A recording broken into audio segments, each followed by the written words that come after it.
start living a life poured out, and doing the best to pour out on my son. And I raised an incredible human being, which was what our plan was. And in the process, the parenting relationship is healed. So I'm the type of person, like, I don't go back. There are no second chances with me. And I know that may not sound biblical, but I'm just the type of person, like, if we were in a relationship and it didn't work out, like, that's your one chance, homie. Like, there's no second offers, and that's just how it is for me. But what we have done moving forward is built a very healthy co-parenting relationship. And to me, that was very important, is that we had a working, healthy co-parenting relationship. We don't always see eye to eye. We don't all, it's taken a lot of humility and compromising on both of our parts. And it took a long time to get there because everything was not kosher the first 5 years of us being, of me being a single parent and having to rely on myself full time, because it's not what I signed up for. I signed up for a relationship and doing this thing together and not co-parenting, right? And obviously, looking back, God had different plans for me and different plans for us as parents. But now we have a very good, healthy working relationship. And his current girlfriend, they've been together for several years. And she's so great. She loves my son so much. That's awesome. And yeah, it's been a blessing. But the first few years were not like that, and it was not pretty. But I maintained after that first year. I was like, this is not the person I want to be. This is not the person I want my son to see, and this is not the kind of human being that I would want to raise. And I really had to stick to my guns the first several years and be like, all right, this conversation is not about our child, so I'm going to have to cut you off at this time. And when you're ready to have the conversation about our kid, let me know. Until then, deuces. You know what I mean? And I had to keep it very professional for several years. Like, there was a point in time when we were communicating strictly through email because I could not have a conversation with him over the phone that did not divulge into other areas and territories. And I had to be very, very intentional about how I wanted the conversations to go. And the minute I divulged from that period, I was like, all right, good talking to you. We'll have to resume this later. So. Wow. And you know what? That's so true. It can be difficult at first because I had went through something similar like that before, but and it gets tough. It gets tough. But as you grow and as you come to a resolution, as you come to agreement, it's like, okay, this is about our child, and so you want to look at him, and you want him to grow up to be the best man that he can be, and see that, that we can get along. So, I mean, I think that you did the right thing by saying, okay, when you're ready, and then, we can, come to an agreement. So, yeah, that's definitely good. Yeah. So when everything got to a peaceful place, as far as, raising your son or whatnot, when did you tap into your purpose and kind of find your niche and realize what you needed to do moving forward? So I actually went through a period of time after my son's father where I was single for a long time. I was very careful about the kind of people that I wanted in my life. I got a little wild in my mid-20s, and I just wasn't interested in the things that was out there. We were going to the club when we didn't have our kids, and it was like this cycle of exhaustion, right? And then going back to momming, and then this cycle of exhaustion, and I didn't want to do it anymore. I was going to church with my parents at the time, because growing up, my grandmother was my pastor, and I went through after my grandmother died, I started going to church, and because a friend of mine died in high school, and I still wasn't getting the fulfillment that I was looking for in or out of the church, really.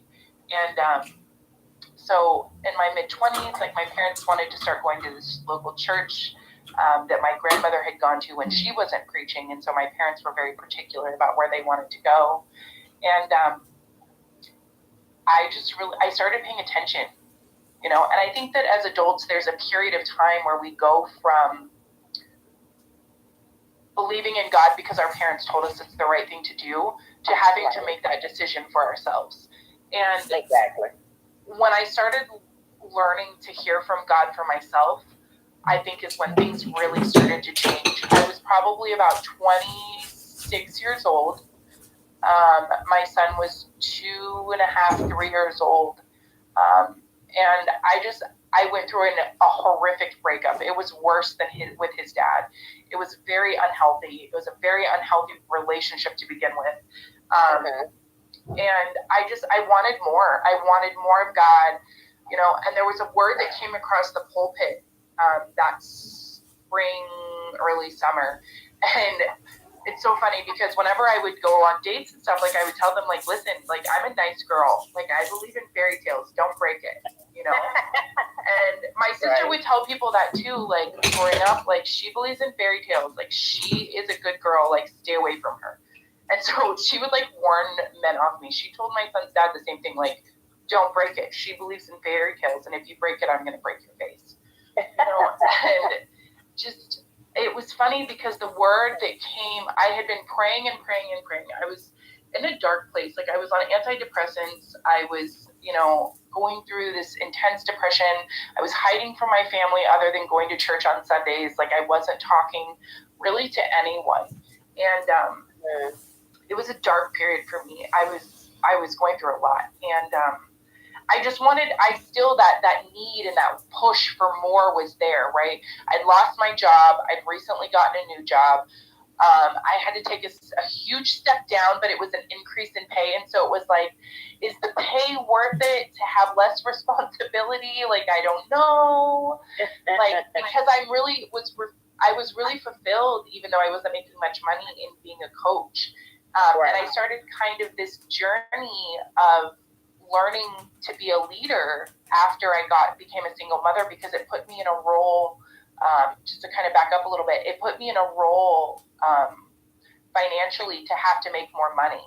And I got promoted really fast. And I discovered a love of coaching and teaching people that I didn't know that I was good at, but I was really, really good at it. And so fast forward, I went through this relationship with this man that I met at work, and usually I would not do that. Like I know adamantly was taught to not do certain things in dating, and I knew better, and I did it anyways, and it was not good. I lost my job because of it, and I got a new job and was in this new place, and I was making more money, but it wasn't the same level of fulfillment because I was not walking in purpose any longer. Right? I was working at home, so I wasn't around people as much anymore, which for me, being an extrovert, was very difficult. I was no longer in a position of coaching, right? So it was a weird place. And in the process of all this, the man of God came across the pulpit. He was a missionary back home in our church, and he was speaking that day, and it was so weird because he said something so specific that I kind of almost fell out of my seat. He said, it couldn't have been anything but God, right? He said, you have to pick up your bed and walk. And I was like, okay. And I'd never heard this story before, right? Even though I had grew up in church. And I was like, okay, that's what's up. Like, pick up your bed and walk. Like, I'm not some guy sitting on the side of a pool, but I got you. Like, I can see it. Like, it's a stretch, but all right. And then he said very specifically, God said, you can have the fairy tale now, but you have to pick up the bed and walk.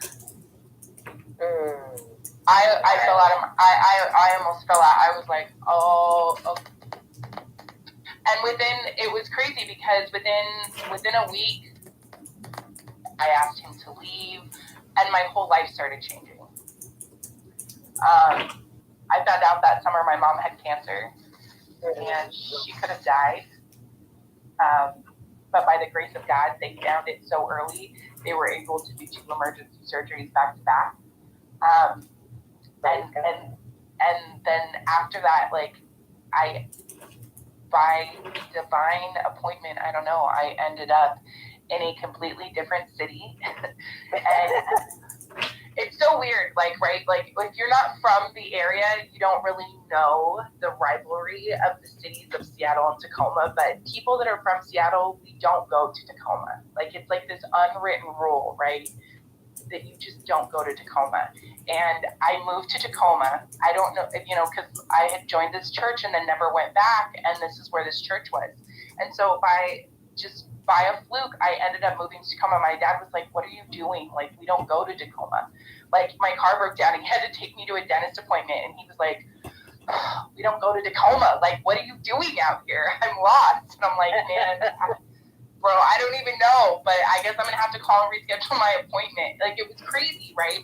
And it's just like, all of a sudden, God started accelerating things like that. Like, boom, boom, boom. And within 6 months of me moving to this new city, I was back before this pastor, and he was like, he's like, "Sis, I went through another, failed attempt at a relationship. It kind of broke my heart, but like, it wasn't really like a bad thing. It was just like this seeking, right? Like, seeking of where am I supposed to be? What am I supposed to do? Like, I was always taught, like, you need a man to be happy." And I was just, so I'm seeking this stuff like so heavily. And this was back in 2014.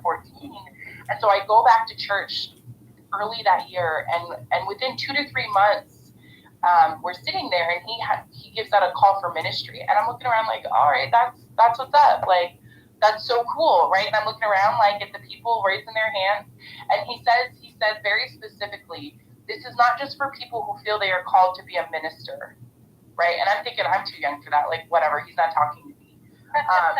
And he says, for people who find themselves ministering to other people and they don't know what to say. And I was like, oh, this is another one of those moments, isn't it, God? And I was like, so I tentatively raised my hand, and man, it was crazy after that. Like,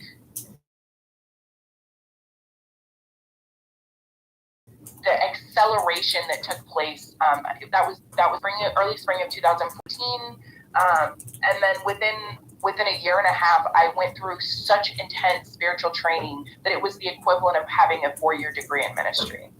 I got ordained in July of 2015, and it was just this roller coaster of learning, right, and just growing. And I went through these periods of joblessness, right, and they had asked that first summer, could you trust God if he told you to quit your job? And people were like, nah, bro, like, I can't do it. And I was sitting there and I was like, could I trust you if you asked me to quit my job? Like, do I trust you that heavily to provide for me? Wow. And I was just like, okay, I'm going to, and it scared me and it kind of made my heart seize, but I was like, I trust you, God, right? Well, let me tell you, do not tell God that you trust him to do something if you don't mean it. So I went through these periods of trying to start a business and not working out, and working for another entrepreneur, and pouring into his business, and pouring into the ministry, and tithing, and I literally was going through this process of learning about tithing, and learning about ministry, and learning about the Spirit, and learning about intercession, and just all of these things, right?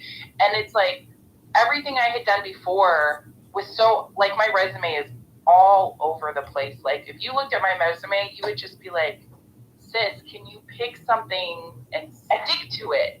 Right? Like, and I was just like, apparently not. And I finally just,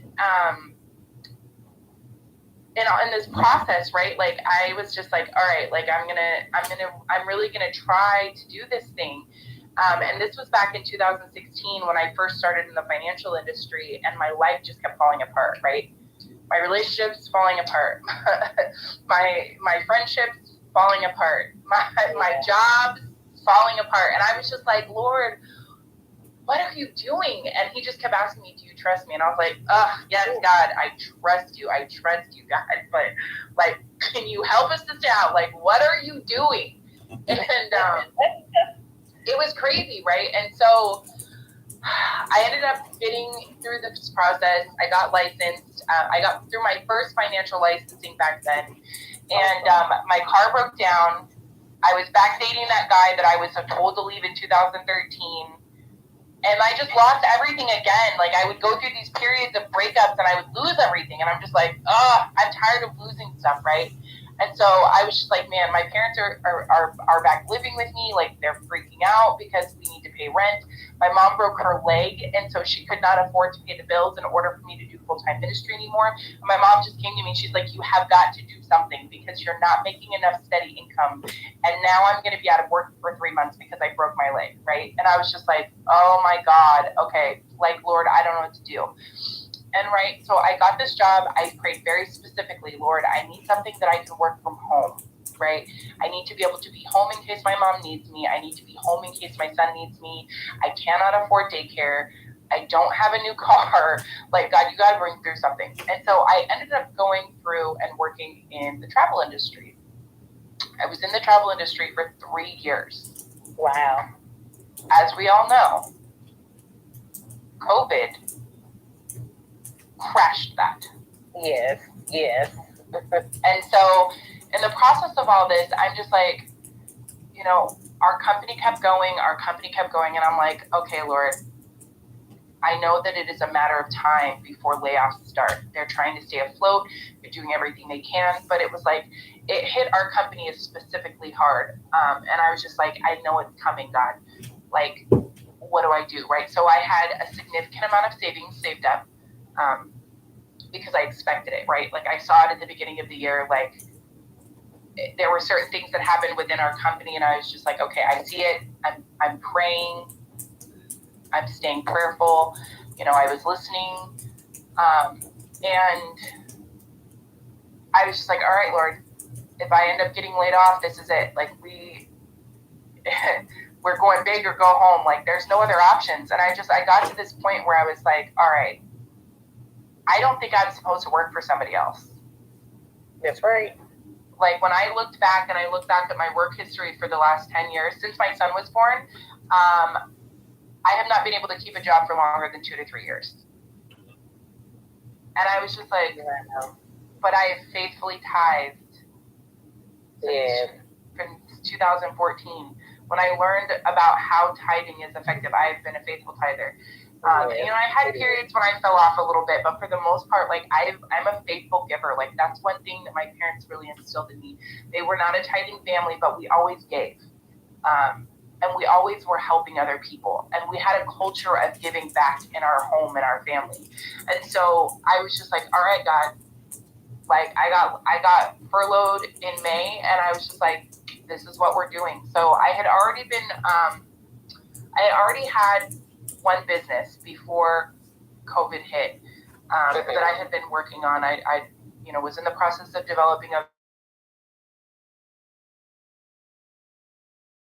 coffee, right? And so I was super passionate about it. And my one goal with this company was to not pay for my products. So I reached out after, well, I mean, and you know, because you're part of that same company, but when I went to convention in January, it was a stretch. And at the time I was engaged, and we had, you know, we're trying to save to get married and going through all this stuff, and like, we had discussed it, and he was like, I think it's important that you go. So we pressed for me to go. And since I got home from that, my business has steadily, month after month, made enough to pay for my business, right? To pay my business costs and to pay for the cost of my products, which is what I wanted. And then to have a little leftover, right? So I was building a little piece with that. And then I got the opportunity shortly after this stuff hit to join a lash business. And the magnetic lashes right now are huge, right? And I was just like, man, right. I'm like obsessed. I love it. I'm like, oh my gosh, like, I can cry at church and not look like Kiss. Like, it's brilliant, right? Like, I'm so in love with it. And so I was like, okay, so we can get with that. Like, that's pretty cool. Like, and so, you know, and my ex-fiance would pump me up, right? He's just like, you're so dope. He's like, you're a published author. He's like, you drink your own coffee, you wear your own lashes. It's like, what are you going to do next? And I was like, what am I going to do? Right, like, what am I going to do next? And then I got furloughed, and I was like, okay, guys, this is it. Like, we're going back into finance because the travel industry has flopped. Let's be honest. I feel for those people because these travel agents out here are literally working for nothing. So it's been heartbreaking to watch what some of them have gone through and the connections that I've made. But I was just like, all right, so that door is going to have to be closed for now. One thing I learned about in the process of being an entrepreneur is diversification, right? You cannot put all your eggs in one basket. And so that is one of the things that I really had to focus on, right, with multiple streams of income. Yeah. Millionaires do not focus on single streams. They just do not. They get paid multiple ways. So I was like, all right, so we've got this copy business and it's doing what it needs to do. Super.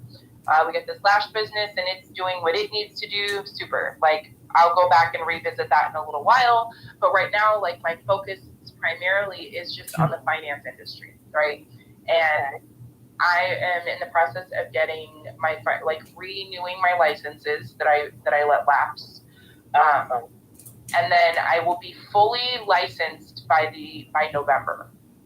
So basically we sit down with families and we help them get out of debt. We help them make and save more money. Like, we do all kinds of different things based on where they are and where their dreams and goals are. And I am on a fast track program now to be to own my own branch by next summer. Ooh, which is doable but not easy. So I'm crazy busy, and I just got a promotion, and then I'm in the process of getting a second promotion. They've just announced to the leadership team in our office that I'm going to be the licensing specialist for our entire office. Ooh. So yeah, your girl is busy.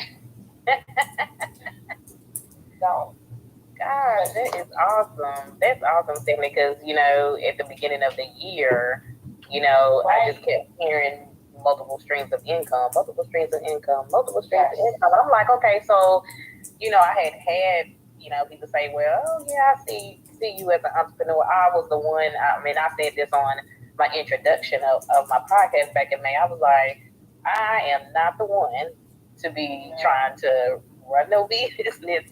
But, God say never say never. There are gifts and talents in our hands. And, like you said, we need to be our own boss. We don't need to be given we need to be taking all of our money and not having nobody else tax it out, even though we know we're going to have to, have some taxes taken out. But God is saying be your own boss, be your own entrepreneur. And I work for a logistics supply chain company, and I've been there for going on 5 years, and it's different, and I love it. We do audits, we train all the sites and such. But God was like, that is not that's not your permanent place. And I've always blogged, I've always taught, and I was in ophthalmology before I got into quality, and I was always going through IJCAPIO, and was going to go to Duke down here in North Carolina. The lady kept calling me and this and this and that. And really, to be honest, in the beginning of 2020, it really didn't sink in I realized God was like, so you're not going to be, doing ophthalmology either. So I was like, how can I still stay in the healthcare field? But I started, I was always speaking on Periscope since 2015. And I, started the group on Facebook, Women Fiercely Committed. And then I just started, the Spirit just led me to start looking up life coaching and health coaching. Yeah. And I started taking some classes. Then I got certified in life purpose coaching. And then, I was like, I want to learn how to eat better. And a lot of people don't know that health coaching is not all about just the foods that we eat. It deals with the mind, body, and soul as well. And so, there was something great to take upon. So I was like, okay, guys, so this is where I'm stepping into. But like you said, to say all that, he wants us to have multiple streams of income. He's saying, okay, you have gifts and talents. And I always say this too, what you're doing, it's not just for you, it's for somebody else. It's all for a purpose. So if me doing ophthalmology wasn't no purpose in it, if God didn't see no purpose in it, and I was like, okay, God, you have the final say. So if you're not saying that it's not a purpose, then I can't do it. And I'm in class right now for health coaching now, and I'm just finding out things even more, even to help myself and my family. So he does want us to have multiple streams of income, and I'm like you, okay, so if there's something else that you want me to do, next I'll do it. And I do believe that's where he's taking us even in this season to get all what we need to get. Yes. Yeah. I absolutely believe that. I'm in a so the pastor that I'm now under, I'm not in that same church anymore. I've transitioned to a new church under where my mentor is at, and he's actually a business coach. And one of the things that we learned in our internship that I'm in is one of the girls said that your current position is your investment for your freedom. Wow. Right. And I was just like, oh, girl, yes. Let's go 9 to 5 being the investment, right? But it was so true, right? Because I would not be where I am. I would not know the things that I know. I wouldn't know my purpose had I not gone through working somebody else's dream, had I not worked for somebody else, And the only reason I even found that job is because my son's dad decided he didn't want to be in a relationship anymore. And I had to make more money in order to afford to live with my son, right? And I had no idea at that time how much that pain that I was going to birth the purpose that I'm now living. And see, the thing that's so amazing about it is my son is watching this. Wow. He's a smart cookie. And he's at the point where he's deciding, what do I want to do? Like, I'm 12 and a half. Like, I need to decide who I want to be. You know what I mean? And so, he said for years that he's going to be a pastor. I'm going to be a pastor. I'm going to teach on the pulpit, because that's what he saw mommy doing. My son was there and watched me get ordained. My son was there and watched me preaching my heart out from the pulpit. My son has watched me go to other people's churches and preach. You know what I mean? He's seen me evangelizing and praying for people in the streets. He's seen me and heard me coaching people over the phone. So to him, that's normal. Ministry to him is normal. Like, that is his normal. But now he's watching me work for myself. He's watching me say, okay, I can't do this today because I've blocked time out for my son today. He sees me blocking time out in the middle of the week to write. Like, my family knows on Wednesdays, we don't knock on mom's door until she comes out of the office because she's writing. And that's just what it is. Like, that I'm in the process of building a fourth and fifth stream of income, and I want to start getting paid for my thoughts, right? I want to start getting paid. I'm trying to create a blog that produces money, not just, obviously I want to put my voice out there, but I also want it to produce something, right? Because I have a family to feed too. And one thing that I've learned is you cannot pour out of an empty cup, which means I need my cup overflowing. That's right. I need my cups overflowing so that I can be a blessing to other families, right? So that I can provide monetary assistance. God has put big dreams on my heart, and this is just the start. Like, I've already claimed, like, I'm going to be a millionaire. Like, I need to make $150,000 my first year out as an owner. I need to make $250,000 my second year out. In the first 5 years of owning my business, I need to be at $500,000 income a year. That's right. And it's completely doable, but I have to put the work in. So my son is watching me write these affirmations down. He's watching me write the things that God is telling me and repeat them. He's watching me give God the glory, but he's also watching me put in the work. He's watching me color block my schedule, which, let me tell you, mothers, if you are doing more than one thing, if you are wearing more than one hat, you need to get yourself a planner and color block. Because, and that's one thing that my mentor is teaching me is you are not just a mom. You are a mom. You are a child of God. You have a purpose. You have, you own a business. You are a coach. Like, you do all these different things, and you have to prioritize them You have to understand what comes first and what comes second, but you also have to make sure that you're giving equal focus to them in the manner that you need to give focus to them. And I found that when I give my schedule to God first, and I allow Him to give me the importance of what needs to happen, that things fall into place naturally. Because I'll be honest with you, I am not an organized person. I am a hot mess. Me too, Tiffany. Sometimes I'm like, I gotta get it together. But let me tell you, the more God has put on my plate, the more that I've had to get focused. I've had to get serious, because it's not just about me, like you said, right? My son is watching me. And but before anything else, my son is my first ministry. I made a commitment as a mother when I had him, while he was still in my womb, that I was going to create an amazing human being. And I've never talked to my son like anything other than that. I've always talked to him from a point that you are a person, right? People are like, we didn't talk baby talk, like we talked to him like a person. And because of that, he expects to be treated like a person. Like, I'm not a kid. Don't talk to me like that. He would, as a 4-year-old, would go up to, walk into somebody else's church, and he could pinpoint all of the leaders, and he would go up and introduce himself and shake the pastor's hand. Forget all y'all, that's not who I need to get to. I need to talk to this man right now. He's 4 and 5 years old. How you doing? My name's Brody. That's my mom. That's my pastor. And he made sure that those men knew who he was, even as a 4 and 5-year-old. Right. Because he was raised to believe in the power that Christ has put in him. And no matter what I do, like, I have to stop sometimes. Like, my son watches me listen to, personal development. When we're in the car, like, we're listening to Audible books.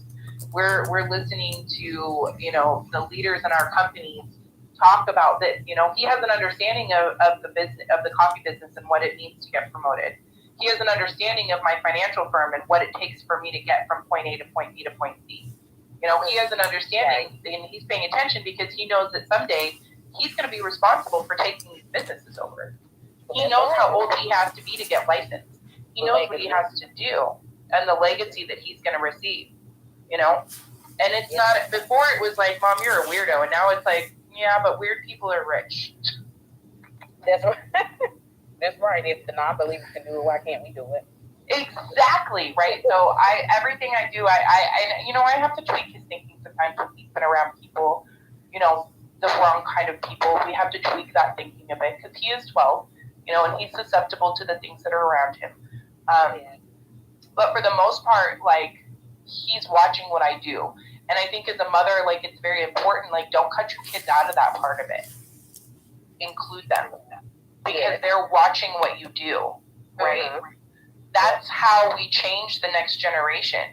Because we discuss the things that we're doing so that they can do it, right? If you look at David and Solomon, right? Like, David had a desire to create God's temple, and God said no. So Solomon had to take up that desire and do it. There is a thing that happens legacy-wise when there is a desire on the parent, the child picks it up. Whatever you are producing, your children are going to produce. So I'm making sure that I am producing greatness, because I want my son to be greater. Exactly. So, wow, that is such a great testimony, and you're even helping me, as a mother too, because even with it's good that you said that you want to get your children involved, because when I started the podcast, and not only did I started a website, and I just began to work, and now I got 2 websites, and I was like, God, I didn't think I could really imagine creating anything like this, and because I was just so strong-minded and tapped into what He wanted me to do, I made sure that, I had a time a lot. Like you said, I made sure that I blocked time out for my goals. 1, 2, 3. There's some of us that have several goals. So I'm like, okay, I got to make sure I put time in that. But I want to make sure that I'm doing the things that I'm supposed to be doing, as far as taking care of the house, making sure I'm giving my daughter time and cooking for her, nurturing her, doing whatever, listening to her when she comes in. I even had to catch myself sometimes, Stephanie, because I would be working and I got so excited where I would be working and she would say, well, let me tell you this. And I'm like, hold on. And then, the spirit had to interject and be like, when she needs attention, and she needs to talk to you, you need to cut it off. And so I actually had to repent for that. And I'm like, okay, God, I had just got, sidetracked. I had got strong. And she's like into the game thing now. And we had a physical and today, and her doctor was talking to her, and he told her, I don't want you to stop having fun. He said, but I want you to limit your game time. He said, because I don't want your mind and your brain to come unfocused when it's time to work and do the things that you need to do in life. He said, because sometimes that triggers the mind. And I was just thankful to God that she was actually listening, because sometimes your children have to even listen to other peers too. I do understand that as well, so I'm glad that she was listening to that. But I had her and her friends on my podcast in May. When I started my podcast in May, I did a teenage week, and I had her and some of her friends over. And, when you said that, they kind of like tapped in, because it's like, okay, she was like, oh yeah, Mom, so you got you doing an interview tonight, or you got something to do? And like you said, as your kids watch you, they begin to think, okay, so Mom is getting this off the ground or doing this. What am I going to do? I'm in middle school. I'm in high school. I need to tap in now to what I want to do for the future. So like you said, if whatever you do, they're going to mimic whatever you're doing. So I'm glad that you said that and put that information out for everybody to listen. So even with your multiple streams, with your multiple business, and being in ministry, and being a single mom, is there a such thing as, like you said, everything does have to be equal out? But is there a such thing as making time for everything, or do you just make sure you give time to everything? I've heard, I want to hear your perspective on it, because I've heard somebody else say this. He's actually a pastor. I was listening to someone, and he said that there is no limit that he puts on anything. He said, because if he try to make time for his something, like he said, for his business or his daughter or something like this, if he tell them, I'm going to give you this much time, he said somebody at the end of the day is not going to be happy. He was saying, so what he does is just make sure that he make time for everything that he has to do in life. So what is your perspective on that? So, one thing I'll say first is that I'm very big on self-development. And several years ago, I read a book called Eat That Frog, and it talks about eating the biggest frog first, right? Because frogs are gross and nobody wants to do that. No.